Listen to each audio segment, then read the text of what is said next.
Bonjour Aline, Hello Sylvia. je suis ravie de te recevoir aujourd'hui dans mon émission Un monde de clés. Je suis ravie que tu aies répondu à l'appel de l'interview. Eh ben, je Alors suis ravie aussi d'être là et de pouvoir partager sur ce sujet-là, sur différentes clés énergétiques. C'est avec joie, avec grand plaisir d'être oui, là. ouais, c'est une émission donc où on va parler de clés génétiques effectivement, mais pas que, puisque chaque personne est pleine de ressources et pleine de clés. Et alors Aline, est-ce que toi tu pourrais en quelques mots te présenter et nous dire de quelles clés t'aimerais parler aujourd'hui? Hmm. Alors, comment j'aimerais me présenter? La chose que j'aimerais que les gens retiennent, c'est que j'ai toujours aimé la danse et par la suite le bien-être. Et j'ai décidé de réunir les deux en créant une académie, Harmonia, l'académie qui rassemble la danse et le bien-être. Et ça passe par plein de façons différentes. Waouh! Donc la communion de deux de tes grandes passions. C'est ça. Et je souhaite parler de la clé par rapport à l'intégrité. Oui, oui. Alors, Aline aujourd'hui nous parle de sa clé 18 qui se trouve dans sa sphère du quotient intellectuel, donc la sphère mentale, pour ceux qui connaissent les clés génétiques. Et pour les autres, la clé 18, c'est celle qui a l'ombre du jugement, le don de l'intégrité et le signe de la perfection. Alors, c'est une clé, pour en dire quelques mots, qu'on vit tous pendant notre période d'adolescence, c'est-à-dire dans le troisième cycle d'incarnation, qui est entre 14 et 21 ans. On le vit tous parce qu'on a tous été activés par les jugements. C'est à ce moment-là qu'on est vraiment rentré dans cette logique du jugement, généralement avec l'environnement, avec notre environnement à ce moment-là. Et il se trouve que Aline a cette clé précisément dans la sphère du QI, du quotient intellectuel, qui est la sphère que l'on a activée entre 14 et 21 ans. Donc cette clé a été probablement d'une grande puissance pour toi pendant ton adolescence. Donc si tu te replaces entre 14 et 21 ans, est-ce que la notion de jugement vient faire écho à des choses que tu as vécues? Complètement. Complètement. Ben voilà, hein, 14 ans, on est en plein dans l'adolescence, on est au collège, c'est les rivalités, la méchanceté, etc. Et j'ai plongé dedans. Euh, Mm. Sans forcément raconter tous les détails de mon histoire, mais en tout cas pour donner des points précis que vous puissiez comprendre. Moi, pendant mon adolescence, j'ai été harcelée pendant des années. Et donc,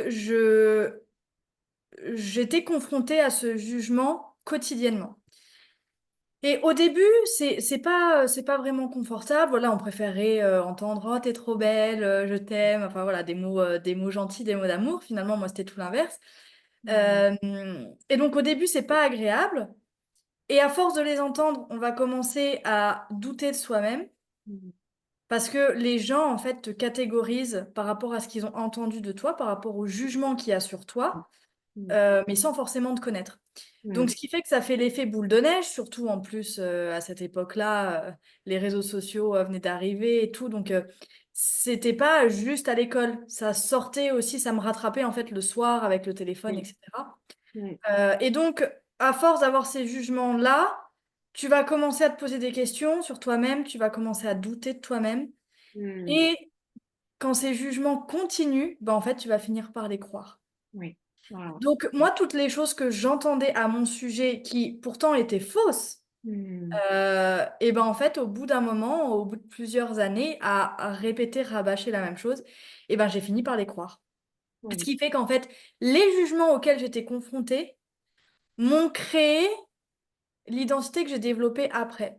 Oui. Après l'adolescence, pré-adulte, au lycée, etc. Parce que ces jugements-là, en fait, font tellement mal et nous font, enfin, en tout cas pour ma part, m'ont fait ressentir de la honte à Mm. être qui je suis.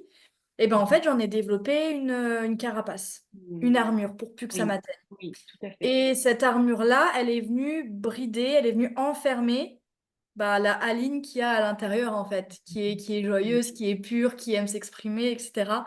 Mm. Donc voilà, donc en fait, ouais, les jugements ont complètement dévié ma vie, si je Oui. peux dire Oui. ça. Après, bon. voilà, aujourd'hui je fais ce qu'il faut, mais en tout cas à ce moment-là, et puis peut-être aussi que j'avais besoin de vivre ça pour aujourd'hui être là où je suis. Oui, oui.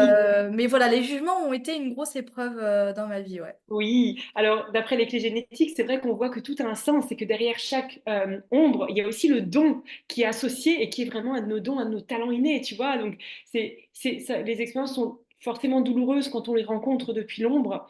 Et c'est vrai que j'entends dans ton histoire que même si on a tous vécu cette clé, on ne l'a pas vécu tous à ce niveau d'intensité. Quand on parle de harcèlement pendant des années et de s'identifier avec ce jugement, c'est des choses qui sont vraiment très très fortes dans une période où on se cherche.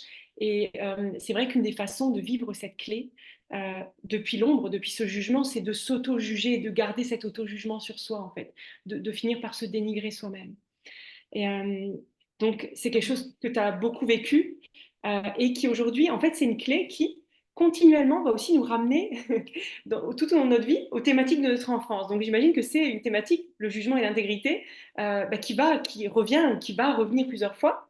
Et notamment, si on regarde un peu le don, quand on parle d'intégrité, le mot intégrité, qu'est-ce que ça vient évoquer chez toi? À quoi ça vient faire appel quand on parle d'intégrité?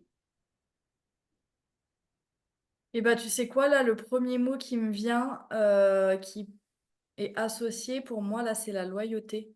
Mhm. Oui. La loyauté qui est, ouais, qui est directement liée, en fait, le fait d'être intègre, le fait de respecter tes valeurs, d'incarner tes valeurs, de passer, en fait, outre le jugement que des gens peuvent avoir, de Mm, rester fidèle à toi-même, peu importe ce qu'on peut mm, dire, ce qu'on peut penser de toi, apprendre, en fait, apprendre à te connaître, apprendre oui, à savoir qui tu es, quelles sont tes valeurs, qu'est-ce que tu as envie de véhiculer, quel mm, message tu as envie de faire passer sur Terre, en fait, dans le petit temps dans lequel on est ici. Et que coûte, quoi qu'il se passe, garder cette ligne directrice, garder cette vision, cette trajectoire, que tu sais où tu vas, tu sais pourquoi tu le fais, et tu emmènes avec toi les personnes qui résonnent avec tes propos, avec ton histoire. Et ouais, laisser de côté, en fait, les jugements, justement, les personnes qui... Parce qu'il y aura toujours du monde qui seront là pour critiquer, il y aura toujours du monde qui aimera ou qui n'aimeront pas. mm, mm, C'est, voilà, on peut pas plaire à tout le monde, et le but, c'est d'être OK avec ça. mm, mm, Et donc, c'est d'avancer coûte que coûte, de savoir quel est notre message, pourquoi on fait les choses. Et, juste, et ben, en incarnant ça tous les jours, en fait, on est intègre, on respecte notre mm, intégrité. Et en oui, même temps, on est loyal. Loyal envers soi-même, mais loyal aussi envers les gens qui ont décidé de nous suivre dans ce chemin-là. ouais. C'est très beau ce que tu dis et on sent qu'il y a quelque chose de très incarné quand tu en parles. On sent que c'est un chemin que tu as pris. Mm. Est-ce qu'il y a quelque chose qui t'a permis de passer, finalement, de transformer ce jugement en intégrité dans ta vie? Parce qu'on sent que tu as fait ce switch, tu vois, même si, j'imagine, et les ombres sont toujours là quelque part, mais quand on parle, voilà, on sent que quelque chose a switché, tu vois? Mm. Déjà, je dirais que ça s'est pas fait du jour au lendemain, Ouais. que ça a été un chemin et que le chemin n'est absolument pas terminé. C'est ça la Mm. beauté de la vie. Mais ça a été un chemin finalement de rencontre avec moi-même, si je peux dire ça. Mhm. Mhm. Mhm.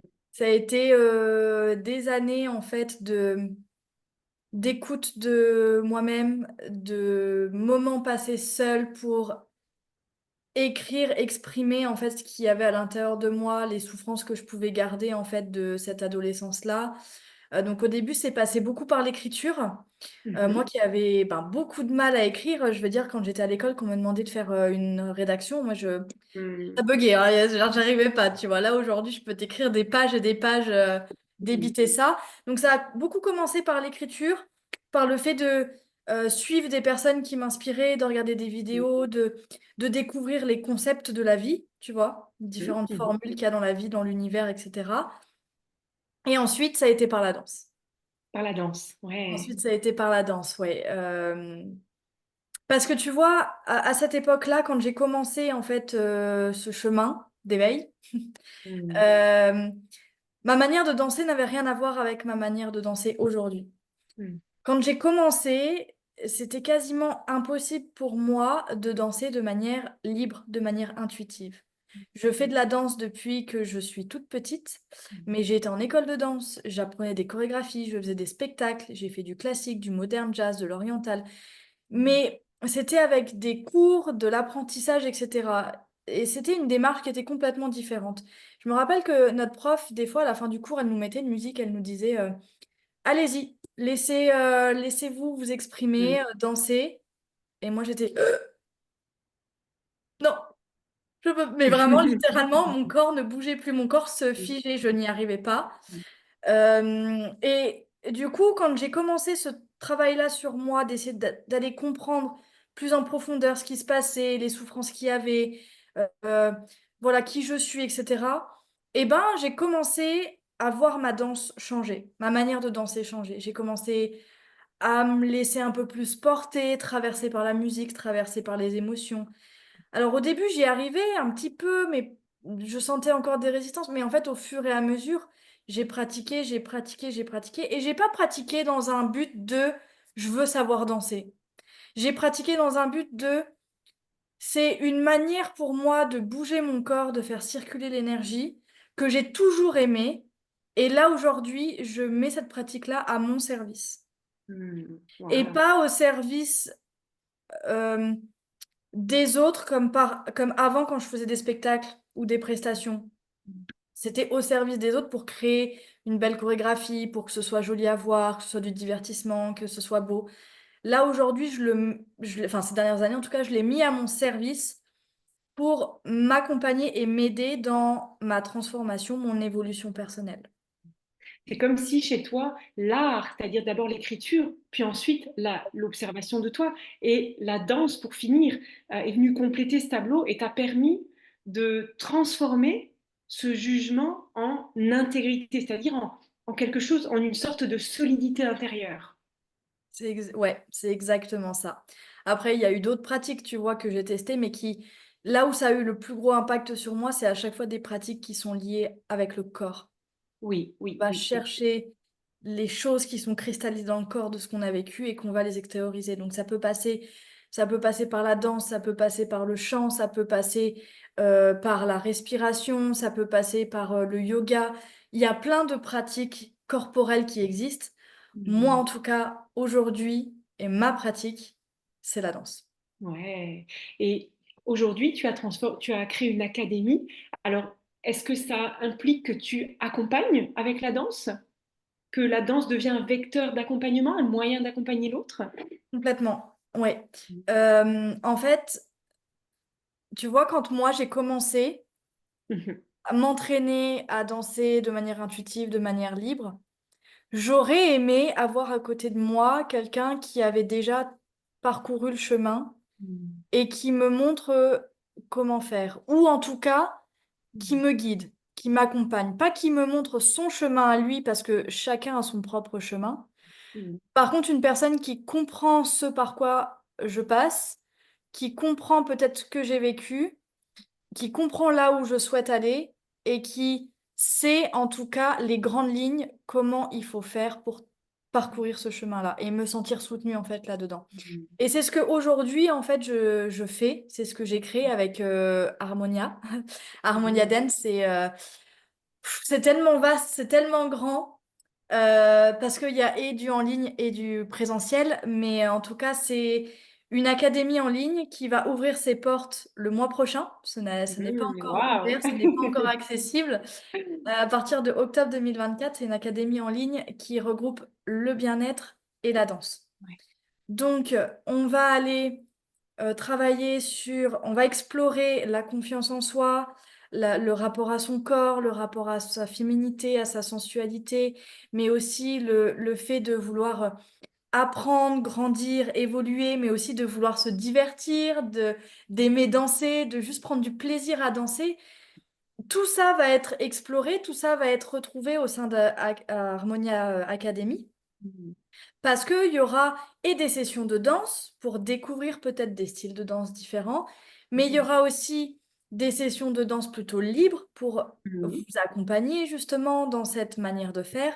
Et il y aura aussi des sessions qui seront plus axées sur le bien-être pur et dur, comme par exemple je vais voir parce que je vais laisser vraiment la vie me traverser et ce que j'ai envie de créer sur le moment, mais en tout cas des choses qui me viennent, c'est peut-être des cercles de parole avec entre femmes sur certains sujets, notamment bah voilà la sensualité, le rapport à son corps, etc.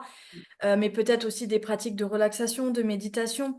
Mais voilà, tout ça en fait, ça va se faire au fur et à mesure parce que le programme chaque mois ne sera jamais le même et ce sera aussi en fonction de ce que Mmh, là où j'en suis sur mon chemin, de quelles pratiques moi je découvre, quelles pratiques j'ai envie de vous faire découvrir. Ce sera toujours lié en fait à mon chemin et là où j'en suis et là où je peux vous amener. Oui, tout à fait. Et c'est vrai qu'on voit là, dans ce que tu crées, tu vois, qu'il y a cette cohérence avec ton propre parcours. Il y a cette recherche d'intégrité, cette solidité intérieure. L'intégrité, c'est aussi comme une très forte exigence vis-à-vis de nos propres valeurs et de ne pas répondre finalement au jugement extérieur, hein. Et ça, une fois qu'on l'a transcendé soi-même, une fois qu'on connaît cet espace-là, déjà, on peut l'accompagner chez l'autre.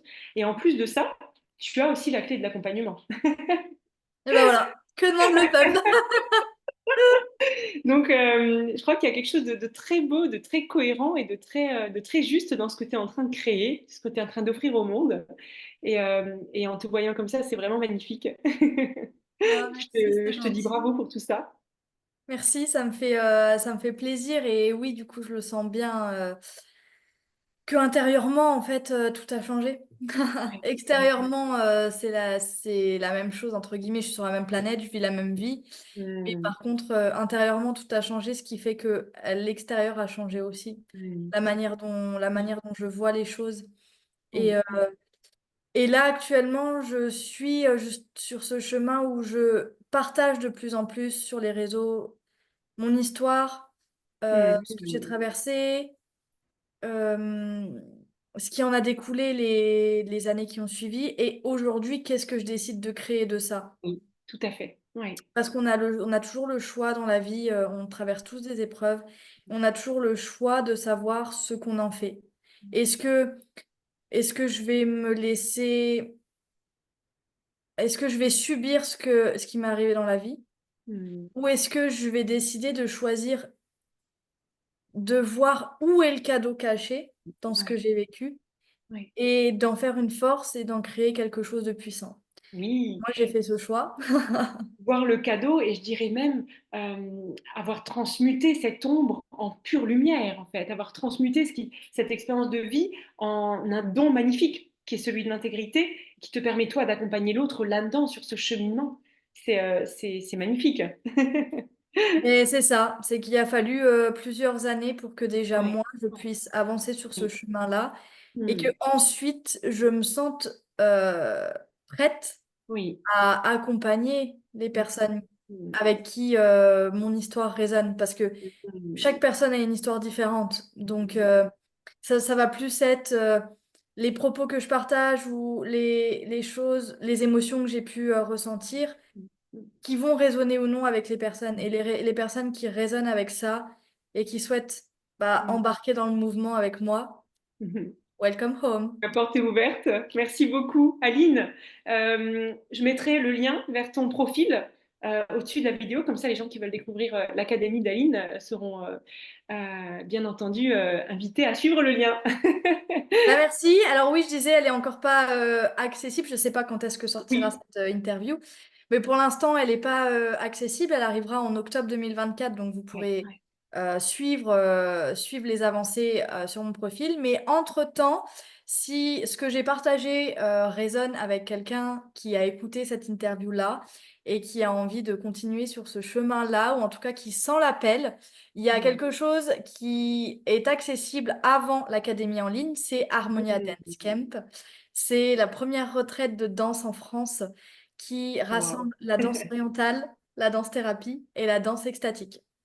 Donc, c'est 3 jours de retraite de danse all inclusive dans le centre de la France à côté de Bourges le week-end du 20 septembre. Il reste encore des places. On rassemble la danse et le bien-être, la déconnexion, la nature et le kiff. On va s'amuser, on va kiffer, on va danser, mais on va aussi se transformer, on va aussi transmuter, on va aussi évoluer. Donc, Ouais. si tu ressens l'appel, eh ben, rejoins-nous avec plaisir, avec joie Voilà. de t'accueillir. Merci beaucoup, Aline, et bravo pour tous tes projets. Et bah, je te dis Merci. à très bientôt. Merci, bonne journée. Bonne journée.